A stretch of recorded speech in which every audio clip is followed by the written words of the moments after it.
Hello, dear students. Welcome again, and a very good morning to all of you. And guys, first of all, I would like to thank you so much for your loving support. Thank you so much, guys, who criticize me so that I can improve my performance. And guys मैं आपको ये बता दूं कि हम लोग determinants chapter पढ़ रहे हैं, ठीक है। और ये हम लोगों का पार्ट 3 होगा, क्योंकि इसके पहले ऑलरेडी पार्ट 2 बन चुके हैं। जो भी स्टूडेंट्स इस वीडियोज़ को देख रहे हैं, तो इसके पहले के जो 2 वीडियोज़ बने हुए हैं, आप उन दोनों लेक्चर्स को अच्छे से वॉच करें। क्योंकि अभी जो हम लोग देख रहे हैं, प्रीवियस वीडियोज़ में हमने क्या देखा था, एक्सरसाइज। और बेसिकली एक्सरसाइज की ओर मूव कर चुके थे एंड ऑलरेडी 4 क्वेश्चन सॉल्व भी कर चुके थे। तो गाइज एक चीज़ बता देना चाहता हूँ आपको, मैं कल भी बताया था। तो हो सकता है कल की वीडियोस जो भी फ्रेंड्स नहीं देखें वो आज के वीडियोज अगर देख रहे हैं, तो मैं ये बताना चाह रहा था कि यूट्यूब पे अगर मेरे चैनल को आप सब्सक्राइब नहीं किए हैं अभी तक, तो आप पहले सब्सक्राइब कर लें। और अपने दोस्तों के बीच जितने भी फ्रेंड्स हों जिन्हें लगे कि हाँ ये वीडियो यूज़फुल होगा उनके लिए, आप एटलीस्ट उन्हें शेयर कर सकते हैं, ठीक है। एंड गाइज जब भी आप वीडियोज़ को देखें, it's my request to you कि आप पूरी तरह से ऑनलाइन ही देखें, उसे डाउनलोड ना करें, ठीक है। तो स्टार्ट करते हैं हम लोग। इसके बाद जो हम लोग पढ़ रहे थे, एक्सरसाइज की ओर मूव कर चुके थे। एंड एक्सरसाइज में टोटल नंबर ऑफ क्वेश्चंस 8 थे। अच्छे से हम लोग थ्योरी पोर्शन भी कंप्लीट किए थे।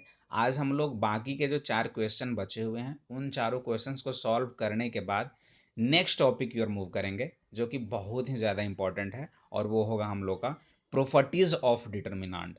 मीन्स डिटर्मिनांट जब हम लोग सॉल्व करेंगे ना, तो मेरे पास अगर 3x3 ऑर्डर का रहा डिटर्मिनांट, तो उसमें मैंने कल ही एक ट्रिक्स बताया था, ट्रिक्स नहीं बोल सकते हैं, थ्योरी बोल सकते हैं उसे, कि मोस्टली हम लोग को रिड्यूस करना है किसी भी रो या किसी भी कॉलम के मोस्ट एलिमेंट्स को ज़ीरो कंसिडर करेंगे, जीरो में कन्वर्ट कर देंगे। अगर वो ऐसा करेंगे हम लोग, तो उससे क्या होगा, बेनिफिट उससे क्या मिलने वाला है कि कैलकुलेशन में क्या हो जाएगा, ईजी होगा।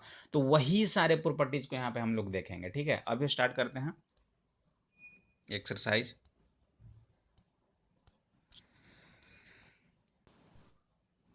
यस, ये रहा क्वेश्चन नंबर 5। इस क्वेश्चन नंबर 5 में क्या करना है, इवेल्युएट द डिटर्मिनेंट, वही काम करना है, डिटर्मिनेंट मुझे फाइंड आउट करना है। तो डिटर्मिनेंट कैसे निकलेगा, देखो, ये मैं बार बार आपको बता रहा हूँ कि ये जो सिंबल होता था, ये क्या होता था, ए इज इक्वल टू समथिंग अगर लिखा हुआ है इस तरह से, तो वो क्या होता था, ये मैट्रिक्स, गिवन मैट्रिक्स दिया हुआ है। लेकिन जैसे ही ए इज इक्वल टू अगर ऐसे लिखा हुआ है मॉड के अंदर कोई भी एलिमेंट्स, तो वो क्या कहलाता है, डिटर्मिनांट कहलाता है। और डिटर्मिनांट जो होता है उसके अंदर जो भी एलिमेंट्स होंगे वो क्या होंगे, जितने नंबर ऑफ रोज होंगे उतने ही नंबर ऑफ कॉलम होंगे। That means square matrix.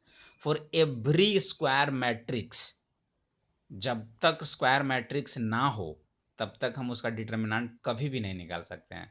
तो डिटर्मिनांट निकालने के लिए हर एक मैट्रिक्स को क्या होना चाहिए, स्क्वायर मैट्रिक्स होना चाहिए। ये सब हम लोग देख चुके थे।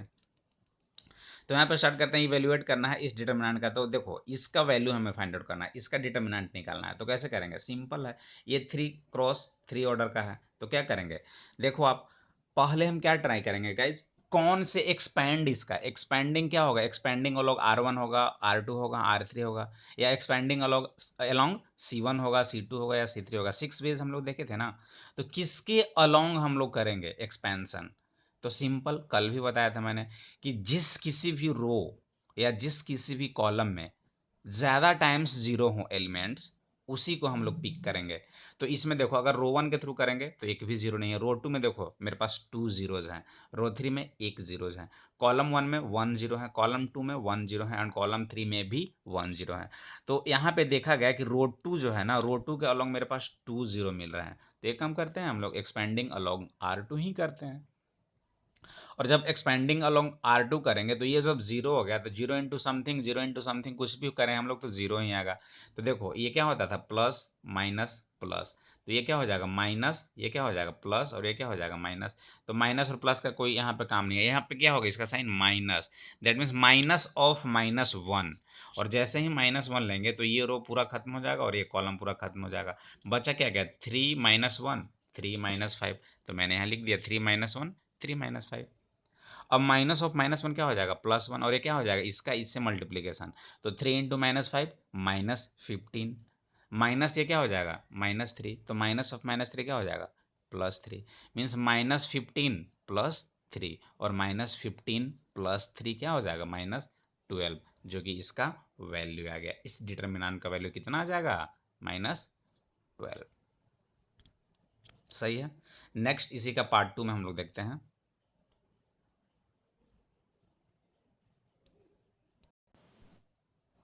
यस, तो पार्ट 2 में क्या है, इसका इसका हमें क्या निकालना है, फिर से डिटर्मिनेंट ही निकालना है। तो कैसे पॉसिबल होगा, वही चीज़ देखो यहाँ पे तो एक भी जीरो नहीं है, तो आप कुछ भी कर सकते हो, along R1, along R2, along R3, along C1, along C2, along C3। अगर बारी बारी से अगर हम लोग 6 वेज का यूज करके करें ना, हम लोग वैल्यू निकालें ना, तो क्या होगा, हमेशा सेम ही आंसर आएगा।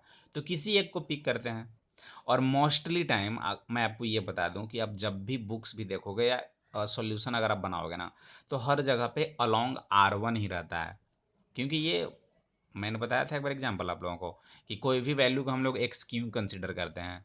अरे यार, इस पे आदत हो गया है हम लोगों का, लेट्स बी नंबर एक्स। ऐसा थोड़ा ना let's be a number Y या डब्ल्यू या पी हम लोग मानते हैं, नहीं, एक्स माना जा रहा है। आप करने के लिए कुछ भी कर सकते हो, ठीक है। तो एक्सपेंडिंग अलोंग R1 यहाँ से शुरू करते हैं। जैसे ही एक्सपेंडिंग अलोंग R1 होगा, क्या होगा देखो, प्लस माइनस एंड प्लस, ये साइन तो मैं आपको बता चुका हूँ, ये साइन मैं बार बार बता चुका हूँ कि अगर 3 × 3 रहेगा तो प्लस माइनस प्लस, ये प्लस है तो यहाँ माइनस और यहाँ प्लस, ये माइनस है तो यहाँ प्लस और यहाँ माइनस, ये प्लस है तो यहाँ माइनस और यहाँ प्लस, 3 × 3 ऑर्डर में, ठीक है। और 2 × 2 में तो कुछ करना ही नहीं है, जैसे ही 2 क्रॉस रहेगा इसका इसे मल्टीप्लाई कर दो, इसका इसे मल्टीप्लाई कर दो, इसमें ऑर्डर में साइन का ज़रूरत ही नहीं होगा 2 × 2 ऑर्डर में। सिर्फ 3 × 3 ऑर्डर का जब हम लोग डिटर्मिनेंट निकालेंगे ना, तो उसमें साइन का यूज़ होगा, ठीक है। तो यहाँ पे क्या हो जाएगा, प्लस माइनस एंड प्लस, तो +3 इंटू, अगर ये देखेंगे तो इसके लिए ये पूरा हाइड हो जाएगा और ये पूरा कॉलम रो हाइड हो जाएगा और कॉलम हाइड हो जाएगा। बचा कौन से एलिमेंट्स, ये एलिमेंट्स, तो यही तो मैंने यहाँ पे लिख दिया है, ठीक है। अब इसके बाद क्या हो जाएगा, फर्स्ट एलिमेंट हो गया, तो यहाँ पे क्या होगा देखो, -4, क्योंकि साइन माइनस है तो -4 इंटू, ये कैंसिल और ये कैंसिल, बचा कौन सा 1 -2 2 1, तो देखो 1 -2 2 1, सही है ना। एंड अगेन जो थर्ड एलिमेंट होगा, थर्ड एलिमेंट्स में क्या होगा, ये प्लस हुआ 5, तो +5 जैसे ही लेंगे तो ये पूरा रो कैन हाइड हो जाएगा और ये पूरा कॉलम हाइड हो जाएगा। तो बचा क्या 1 1 2 3, तो देखो आप यही है 1 1 2 3। गाइज इसका रूल्स मैं आपको बता चुका हूँ कि जब भी कोई एलिमेंट्स लिया जाएगा, सपोज अगर 3 × 3 का है, 3 × 3 ही होगा, सपोज की कोई बात ही नहीं है, 3 × 3 ऑर्डर आएगा, तो इस एलिमेंट्स को जैसे ही लिखना चाहेंगे हम लोग, तो इसके अलोंग R1 के अलोंग अगर इस एलिमेंट्स का वैल्यू निकालें, तो इससे जो भी कॉलम में है वो पूरे हाइड हो जाएंगे और जो भी रो में है वो हाइड हो जाएंगे, जो बचे हुए नंबर्स रहे वही यहाँ पे लिखे जाते हैं। तो इसका वैल्यू कितना आ गया ये, क्योंकि 3 × 1 -6, +4 × 1 -4, +5 × 3 -2, यही जो लिखा हुआ है यहाँ पे। अब देखो 1 + 6 7, 7 3 जा कितना हो जाएगा 21, और 4 5 जा 20 और 5, जैसे ही वैल्यू को ऐड करेंगे कितना आ जाएगा 46, और ये मेरा क्या हो जाएगा आंसर, ठीक है, कंप्लीट। नेक्स्ट क्वेश्चन नंबर 6, ए एक मेरा मैट्रिक्स है, उसका वैल्यू दे रखा है यहाँ पे 1 1 -2 2 1 -3 5 4 -9, तो फाइंड डिटर्मिनेंट ए। सही है यार, अभी तो जस्ट प्रीवियस क्वेश्चन वही किए थे, यहाँ भी वही करना है, कुछ भी नहीं करना, सारे वही हैं। तो देखो एक्सपेंडिंग अलोंग R1 करते हैं, तो 1 जैसे ही लेंगे तो ये दोनों हो जाएगा हाइड, बचेगा 1 -3 4 9, फिर -1 लेंगे तो क्या होगा, जैसे ही -1 लेंगे तो ये हाइड और ये हाइड, बचा कौन सा 2 -3 5 -9, ये रहा। फिर थर्ड के अलॉन्ग लेंगे -2, तो -2 के साथ ये हाइड और ये हाइड, बच्चा कौन सा 2 1 5 4, तो यही तो हो गया। अब देखो -9 माइनस ऑफ -12, -18 माइनस ऑफ -15, 8 -5, ठीक है। अब देखो जैसे ही वैल्यू निकालेंगे ये कितना आ गया 0 आ गया, ठीक है ना।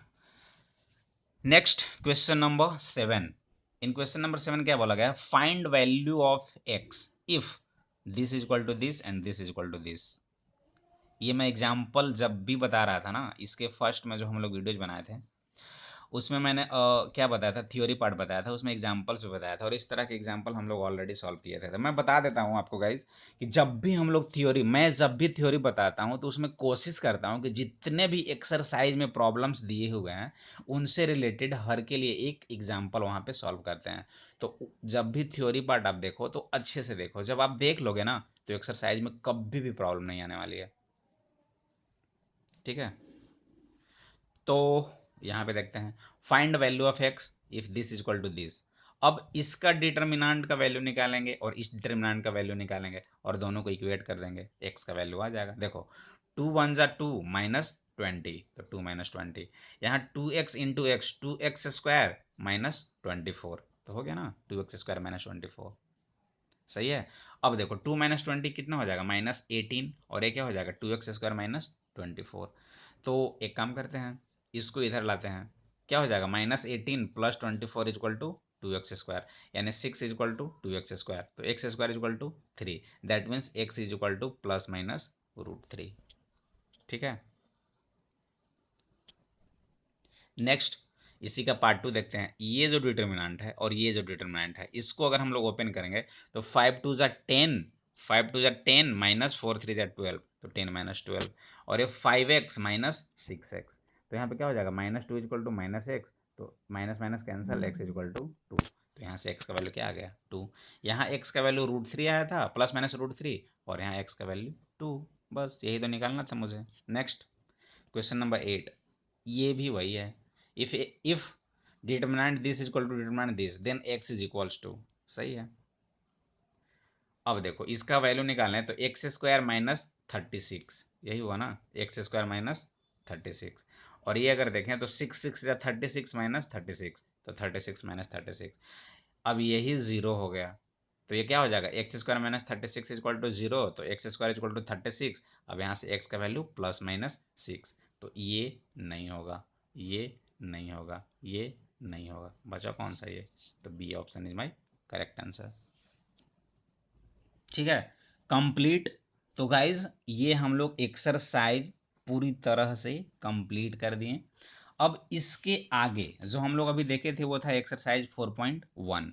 अब जो नेक्स्ट टॉपिक है वो है मेरा प्रॉपर्टीज ऑफ डिटर्मिनेंट्स। तो बेसिकली इस प्रॉपर्टीज का यूज क्यों हो रहा है, तो मैं आपको ये बता देना चाहता हूं कि इस प्रॉपर्टी का यूज करके हम लोग obtaining maximum number of zeros in a row और कॉलम, मीन्स अगर मेरे पास 3 × 3 का कोई भी डिटर्मिनेंट है तो हम लोग इस प्रॉपर्टीज है मेरे पास 5 6 प्रॉपर्टीज है इसमें पढ़ना हम लोगों को। तो बाय हेल्पिंग दिस प्रॉपर्टीज हम लोग ट्राई क्या करेंगे कि किसी भी एक रो या किसी भी एक कॉलम को क्या करेंगे, ज़्यादा कोशिश करेंगे कि नंबर जो भी एलिमेंट्स हो ना उनको हम लोग ज़ीरो बनाने की कोशिश करेंगे। तो वो ज़ीरो कैसे पॉसिबल है, इसी चीज़ के बारे में हम लोग देखेंगे। तो बिफोर स्टार्टेड दिस टॉपिक मैं आपको थोड़ा सा एक बार रिवाइंड करना चाहता हूँ, जो हम लोग मैट्रिक्स में पढ़े थे उसका प्रॉपर्टीज एक बार बताना चाहता हूँ। ठीक है, तो let's start. So dear students, याद करो आप, जब हम लोग एलिमेंट्री ऑपरेशन पढ़ रहे थे, elementary operation of a matrix पढ़ रहे थे, तो उसमें हम लोग 3 प्रॉपर्टीज देखे थे। और वो क्या क्या था देखो, फर्स्ट में हमने देखा था ये वाला टर्म RI, याद करो अच्छे से, RI जो हो रहा था वो इंटरचेंज R से हो रहा था। सेकेंड में एक आया था, मैं बताऊंगा अच्छे से, या इसमें हम लोग ऐसे बोल सकते हैं CI इंटरचेंज C से, क्योंकि रो के साथ भी हो रहा था और कॉलम के साथ भी हो रहा था। सेकेंड में हमने देखा था RI is equal to KRI, या column I is equal to K into column I लिखेंगे यहाँ पे। हाँ, जब I है तो I ही लिखेंगे। यहाँ पे दो इसलिए लिखा गया था कि रो आई मीन्स रो वन कुछ और है और यहाँ पे रो कुछ और है, लेकिन यहाँ पे रो आई के साथ ही ये कैलकुलेशन हो रहा है, स्केलर क्वांटिटी से मल्टीप्लाई कर सकते हैं हम। तो RI = KRI और CI, इज इक्वल टू के सी आई। जो थर्ड एंड इम्पोर्टेंट पॉइंट था वो मेरा जो था वो ये था कि R I is equal to R I plus K R J, और similarly C I is equal to C I plus K into C J. अब बोलोगे सर ये क्या बता रहे हो आप, तो मैं आपको ये बता दूं कि जो भी स्टूडेंट्स डिटर्मिनेंट पढ़ रहे हो वो अगर मैट्रिक्स ना पढ़े हो ना तो उनको तो ये प्रॉब्लम होने वाली है। तो इसलिए आपको मैट्रिक्स भी पढ़ना पड़ेगा। अगर आप 12th एस्पायरेंट्स हैं तो दोनों चीज़ पढ़ना पड़ेगा आपको। दोनों चीज़ क्या, बहुत सारे चैप्टर्स हैं, सब पढ़ना पड़ेगा। तो अब बारी बारी से बताता हूँ। ये जो रो आई इंटरचेंज रो से हो रहा है, are I interchange are J और सी आई इंटरचेंज सी जे हो रहा है, हम लोग याद करो फर्स्ट प्रॉपर्टी देखे थे, the interchange of any two rows और टू कॉलम्स।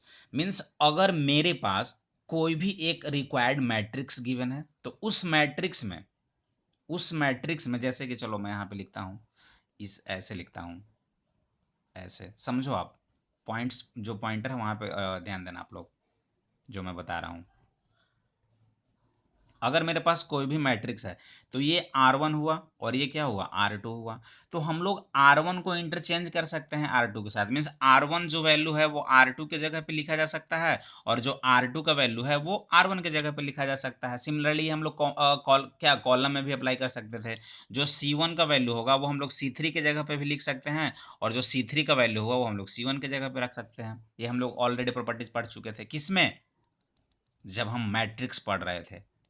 ठीक है, तो ये फर्स्ट ये पॉइंट हुआ कंप्लीट। सेकंड में क्या था, R I is equal to K R I. That means अगर पार्टिकुलरली R1 है ना तो हम लोग R1 को 3 टाइम्स R1 लिख सकते हैं। R1 is equal to 3 R1, R1 is equal column 1 is equal to 3 into column 1। ये हम लोग प्रॉपर्टीज का यूज किए थे। एंड थर्ड वन जो मोस्ट इंपॉर्टेंट था उसमें क्या हो रहा था कि R I is equal to R I plus K R J. Means हम लोग ऐसे यूज कर रहे थे कि R1 is equal to R1 plus 3 R2। ये हम लोग यूज किए थे। अगर आपको यहाँ से अभी भी नहीं समझ में आ रहा है तो आप लोग मैट्रिक्स पे जाएं और वहाँ पे देखें, मैं बहुत अच्छे से बताया हूँ। तो ये मैं प्रॉपर्टीज इसलिए बता रहा हूँ कि अब यही सारे प्रॉपर्टीज से रिलेटेड, ऐसा तो नहीं बट ऐसा ही आपको पढ़ना है। तो अब हम लोग स्टार्ट करते हैं अपने प्रॉपर्टीज की। यस, तो यहाँ पे क्या है, प्रॉपर्टीज ऑफ डिटर्मिनेंट। देखो गाइज आप, in this we will study some properties of determinant which simplifies its evaluation by obtaining maximum number of zeros in a row or column। Means basically इस properties का use हम लोग इसलिए कर रहे हैं कि कोई भी अगर ये डिटर्मिनेंट गिवन है तो ज़्यादातर हम लोग ट्राई करेंगे कि किसी भी एक पार्टिकुलर R1 में या R2 या R3 मीन्स रो में, किसी भी पार्टिकुलर रो में या किसी पार्टिकुलर कॉलम को हम लोग मोस्ट नंबर ऑफ जीरोज वहाँ पे अवेलेबल करा दें। मीन्स उसमें जो भी एलिमेंट्स हैं, यहाँ पे 3 एलिमेंट्स हैं तो हम लोग कोशिश करेंगे कि उसमें से 2 एलिमेंट्स मेरा जीरो में कन्वर्ट हो जाए। तो by using this properties he possible होगा। ठीक है, तो फर्स्ट प्रॉपर्टीज को मूव करते हैं। फर्स्ट प्रॉपर्टी मेरा क्या कहा गया गाइज, 5-6 प्रॉपर्टीज हैं, बहुत ही ईजी है। बस बारी बारी से हम लोग मूव करेंगे आराम आराम से, कोई जल्दबाजी नहीं है। जो मेरा फर्स्ट प्रॉपर्टीज है उसमें क्या बोला गया है, the value of determinant remains unchanged if its row and columns are interchange. अब देखो मैंने क्या बताया था मैट्रिक्स में जस्ट पहले कि किसी भी मैट्रिक्स का अगर ये R1 हो रहा था और ये अगर R2 हो रहा था तो किसी भी मैट्रिक्स का R1 को हम लोग इंटरचेंज कर सकते हैं R2 से और R2 को इंटरचेंज कर सकते हैं R1 से। तो वहां पे मैट्रिक्स में कोई डिफरेंस नहीं हो रहा था। यहां भी वही चीज बोला गया है। यहां पे क्या बोला गया, the value of determinants remains unchanged if its rows and column are interchange. अब यहाँ पे रोज एंड कॉलम, किसी एक रो को नहीं बोला जा रहा है, सारे रो को हम लोग चेंज कर देंगे। सारे मीन्स ये अगर रो R1 है तो इसको कॉलम 1 में चेंज करेंगे, ये अगर R2 है तो कॉलम 2 में चेंज करेंगे, अगर ये R3 है तो कॉलम 3 में चेंज करेंगे। वहां पे केवल एक के साथ, दो के साथ हो सकता था, R1 और R2 को हम लोग कर सकते थे, R1 और R3 के साथ ऐसे कर सकते थे, लेकिन यहाँ पे डिटर्मिनेंट में तीनों को करेंगे, किसी एक या किसी दो को हम लोग नहीं करेंगे। ऐसा नहीं है कि दो को करेंगे और एक को छोड़ देंगे, नहीं। बात को समझ रहे हो ना आप। दैट मीन्स यहाँ पे सिंपल भाषा में मैं ये बोल सकता हूँ कि जो ट्रांसपोज हम लोग पढ़े थे, याद करो, अगर कोई भी मैट्रिक्स गिवन था, अगर कोई भी मैट्रिक्स गिवन था मेरे पास, तो ट्रांसपोज में क्या होता था, ये जो वैल्यू होता था ये रो वाइज जो होता था वो कॉलम वाइज लिखाता था, कॉलम 1 पे। अगर ये मेरा रो 2 है तो इसे हम लोग कॉलम 2 के जगह पे लिखते थे ऐसे, और ये अगर मेरा रो 3 है तो इसे कॉलम 3 के जगह पे लिखते थे। यही मेरा ट्रांसपोज होता था। तो बेसिकली यहाँ भी ना याद रखना है कि ट्रांसपोज ही हो रहा है, means the value of determinant remains unchanged if its rows and column are interchange. अगर सारे रो को सारे कॉलम में इंटरचेंज कर दें, सारे कॉलम को सारे रोज में इंटरचेंज कर दें, तो डिटर्मिनांट पे कोई फर्क नहीं पड़ता है। ये मेरा फर्स्ट प्रॉपर्टीज है। यानी कि यहाँ पे क्या हो रहा है, जब सारे रो को सारे कॉलम में चेंज कर रहे हैं तो ट्रांसपोज हो रहा है। दैट मीन्स जो डिटर्मिनांट ए होगा वो क्या हो जाएगा, डिटर्मिनांट ए ट्रांसपोज। मीन्स जो मेरे पास डिटर्मिनांट ए है वो इक्वल हो जाएगा क्या, ए ट्रांसपोज का जो हम लोग डिटर्मिनांट निकालेंगे, या हम लोग ऐसे भी लिख सकते हैं ए ट्रांसपोज का डिटर्मिनांट, दोनों इक्वल होगा फॉर एनी स्क्वायर मैट्रिक्स। और हाँ, स्क्वायर मैट्रिक्स ही होने चाहिए क्योंकि हम लोग डिटर्मिनेंट पढ़ रहे हैं। ठीक है, तो यहाँ पे देखो लेट डेल्टा, अगर हम लोग डेल्टा वेरिफिकेशन हम लोग देखते हैं कि क्या ये सच में ऐसा हो सकता है क्या, तो ठीक है वेरीफाइड करते हैं हम लोग, वेरिफिकेशन करते हैं। अगर मेरे पास डेल्टा का वैल्यू ये है, डेल्टा मेरा क्या है, एक डिटर्मिनांट है A1 A2 A3 B1 B2 B3 C1 C2 C3। तो एक काम करते हैं हम लोग, by interchanging row and column, जैसे ही by interchanging row and column करेंगे तो ये सारे इधर से जो रो वाइज हैं ये कॉलम वाइज आ जाएंगे। ये रो 2 जो है वो क्या हो जाएगा, कॉलम 2 में आ जाएगा, और ये रो 3 जो है ये कॉलम 3 में आ जाएगा। तो अब इसका डिटर्मिनेंट का वैल्यू निकालते हैं और इसका डिटर्मिनेंट का वैल्यू निकालते हैं, देखते हैं दोनों सेम आता है कि नहीं। तो देखो जैसे ही इस डिटर्मिनेंट का वैल्यू लेंगे तो यहाँ पे सिंपल देखो, अगर हम लोग एक्सपेंडिंग अलोंग R1 करें तो क्या हो जाएगा, प्लस A1, तो A1 लेंगे तो ये दोनों कैंसिल हो जाएगा। जैसे ही A1 लेंगे तो ये दोनों कैंसिल हो जाएगा, बचा क्या B2 B3 C2 C3, तो ये मैंने लिख दिया। माइनस A2 इंटू क्या हो जाएगा, जैसे ही ये हो जाएगा तो B1 B3 C1 C3 होगा, तो मैंने लिख दिया। और जैसे ही A3 लेंगे तो B1 B2 C1 C2, B1 B2 C1 C2। इसका वैल्यू क्या आ जाएगा, A1 into B2 C3 minus B3 C2, minus A2 into B1 C3 minus C3 C1 B3, और यहाँ पे A3 into B1 C2 minus C1 B2। ये हो गया determinant का वैल्यू। अब इसके केस में भी हम लोग देखते हैं, तो जैसे ही, हाँ यहाँ पे देखो आप A1 A2 और A3 को लिए थे, तो ऐसा नहीं है कि आप इसको करोगे और बोलोगे सर दोनों इक्वल नहीं आ रहा है, तो ऐसा थोड़ा ना पॉसिबल है। जब A1 A2 और A3 को लिए हैं तो इसके अलोंग करना पड़ेगा ना, क्योंकि यही सारे एलिमेंट्स यहाँ पे A1 A2 और A3 हैं। इस बात का ध्यान देना है कि जब मैं डेल्टा इस पे निकाल रहा हूँ तो R1 के अलोंग किया तो एलिमेंट्स क्या है, A1 A2 A3। अब इस जो डिटर्मिनेंट्स का ट्रांसपोज हम लोग निकालें, इसमें भी करेंगे रो 1 के थ्रू नहीं, क्योंकि इसमें तो एलिमेंट्स A1 B1 C1 आ गए। चेक तो मुझे A1 A2 और A3 एलिमेंट्स पे करने हैं, तो हम लोग क्या करना पड़ेगा, कॉलम वाइज करना पड़ेगा। तो एक्सपेंडिंग अलोंग कॉलम 1, तो क्या हो जाएगा, ये प्लस है ये माइनस और ये प्लस, तो प्लस A1 इंटू क्या हो जाएगा, जैसे ही ये तो होगा तो B2 C2 और B3 C3 हो जाएगा। माइनस A2 इंटू क्या हो जाएगा, माइनस A2 इंटू जैसे ही A2 को लेंगे तो B1 C1 B3 C3, और जब A3 को लेंगे तो ये पूरा बच जाएगा B1 C1 B2 C2। और जैसे ही इसका वैल्यू निकाले गाइज, इसका जैसे ही वैल्यू निकाले, देखो आप डेल्टा का वैल्यू क्या आ गया, A1 into B2 C3 minus B3 C2 minus A2 into B1 C3 minus B3 C1 plus A3 into B1 C2 minus B2 C1। अब देख लो ये जो डेल्टा है यहाँ पे, ये जो डेल्टा है यहाँ पे, और ये जो डेल्टा 1 आया यहाँ पे, इन दोनों में देख लो आप, दोनों का दोनों वैल्यू सेम ही आया। तो हम लोग बेसिकली क्या बोल सकते हैं कि जो डेल्टा आया ये इक्वल्स टू क्या हुआ, डेल्टा 1 आ गया ना। यानी कि जब हम डेल्टा निकालें, कोई भी डिटर्मिनेंट ए था और उसका जब हम लोग ट्रांसपोज कर दिए ना, उसके बाद डिटर्मिनेंट निकाले, तो दोनों वैल्यू सेम ही आ रहा था। ठीक है, तो we can say that guys the value of determinant remains unchanged if its rows and column are interchange. Complete, okay. तो आगे बढ़ते हैं, बस इस पे एक क्वेश्चन कर लेते हैं हम लोग। Yes, verify property 1 for delta is equal to 2 minus 35 604 15 minus 7। अब हमें इस प्रॉपर्टीज 1 को वेरीफाई करना है बाय यूजिंग दिस डिटर्मिनेंट। तो सिंपल है, एक काम करते हैं, इस डेल्टा को हम लोग डेल्टा ही रहने देते हैं और एक्सपेंडिंग अलोंग R1 करते हैं। तो जैसे ही expanding the determinant along first row R1 अगर करेंगे तो +2 इंटू ये हो जाएगा। अब बार बार से तो मैं बारी बारी से तो वही चीज़ नहीं बताऊंगा ना, जैसे ही +2 लेंगे तो ये पूरा कैंसिल हो जाएगा, बचे क्या 0 4 5 -7, -3 इंटू ये हो जाएगा और +5 इंटू ये हो जाएगा। जैसे ही वैल्यू निकालेगा तो वैल्यू निकालने के बाद मेरा -28 आया।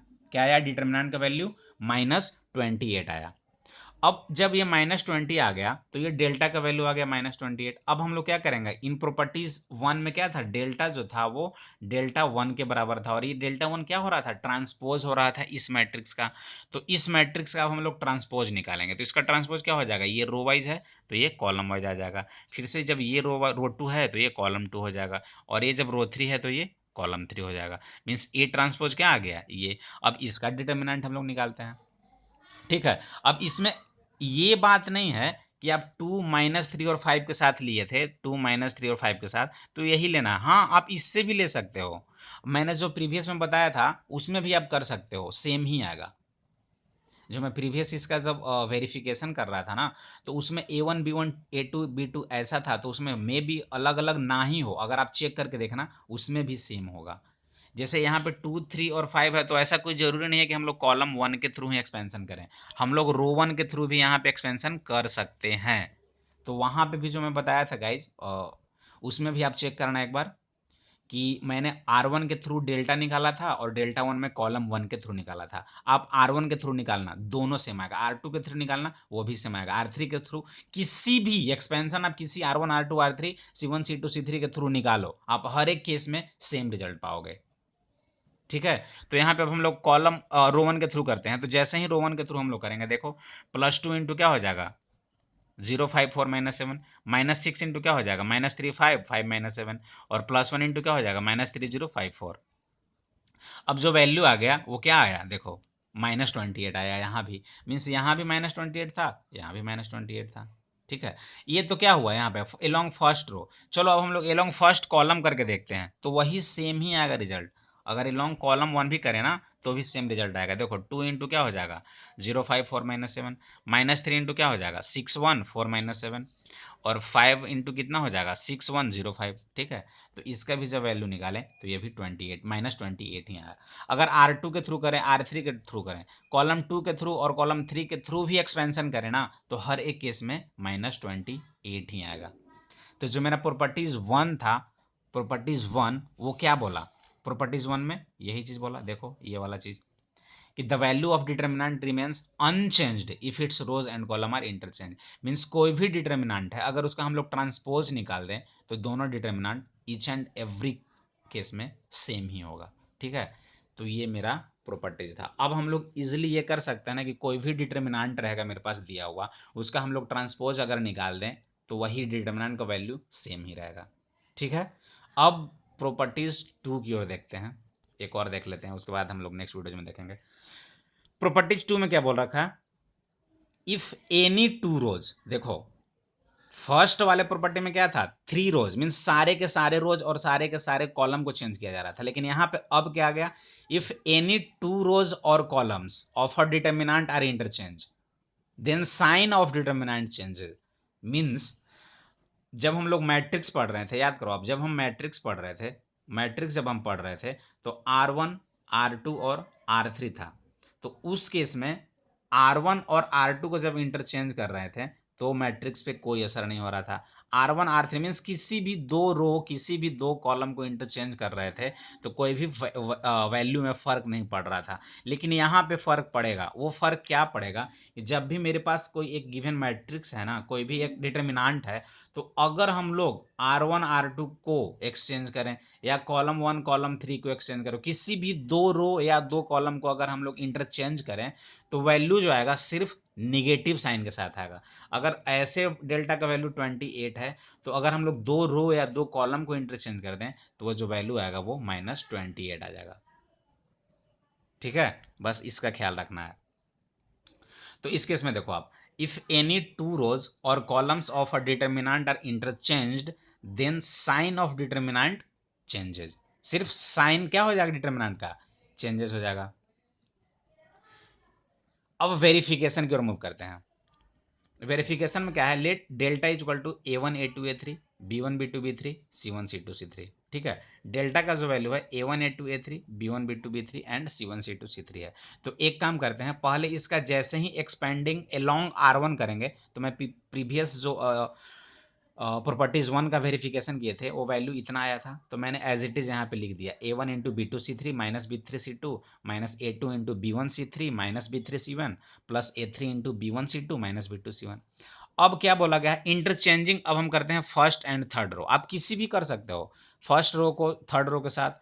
हाँ, रो का रो के साथ ही करना है, ऐसा नहीं कि रो का कॉलम के साथ हम कर दिए हैं, पॉसिबल ही नहीं होगा रो का कॉलम के साथ। रो का रो के साथ ही और कॉलम का कॉलम के साथ ही इंटरचेंज करेंगे हम लोग। तो फर्स्ट एंड थर्ड रो को चेंज करेंगे, तो देखो फर्स्ट रो में क्या था A1 A2 A3, ये थर्ड में चला जाएगा, और थर्ड रो में C1 C2 C3 था, ये फर्स्ट में आ गया, और मिडिल में तो वही रहेगा B1 B2 B3। तो जैसे ही ये डेल्टा 1 आ गया, अब क्या करेंगे, एक्सपेंडिंग अलोंग थर्ड रो करते हैं, क्योंकि यहाँ पे देखा गया है A1 A2 और A3 था, तो इसी के अलोंग करते हैं। आप किसी के थ्रू कर सकते हो, सेम वैल्यू आएगा, बट मैंने यहाँ पे इसी के थ्रू करता हूँ, एक्सपेंडिंग अलोंग R3। तो देखो प्लस A1 इंटू क्या हो जाएगा, जैसे ही हम लोग A1 को लेंगे, जैसे ही हम लोग A1 को लेंगे, तो इस केस में क्या हो जाएगा, बचेगा C2 C3 और B2 B3, ठीक है। माइनस A2 इंटू क्या हो जाएगा, A1 C3 C1 C3 B1 B3 और A3 इंटू ये पार्ट हो जाएगा। तो जैसे ही इसका वैल्यू हम लोग निकालेंगे ना, ये वैल्यू आ जाएगा इतना, और ये जो इतना आया वैल्यू, इसमें देखो C2 B3 minus B2 C3 है, लेकिन यहाँ पे B2 C3 minus B3 C2 है, लेकिन जैसे ही माइनस कॉमन लेंगे तो ये वैल्यू आ जाएगा। इसमें जैसे ही माइनस कॉमन लेंगे ये वैल्यू आ जाएगा। तो थ्रू आउट हम लोग माइनस को निकाल देते हैं बाहर, तो जैसे ही थ्रू आउट माइनस को बाहर निकालें, ये पूरा वैल्यू आ गया, और ये जो वैल्यू आया ये क्या था, मेरा डेल्टा था। तो डेल्टा 1 इक्वल टू क्या हो गया, माइनस डेल्टा, ठीक है ना।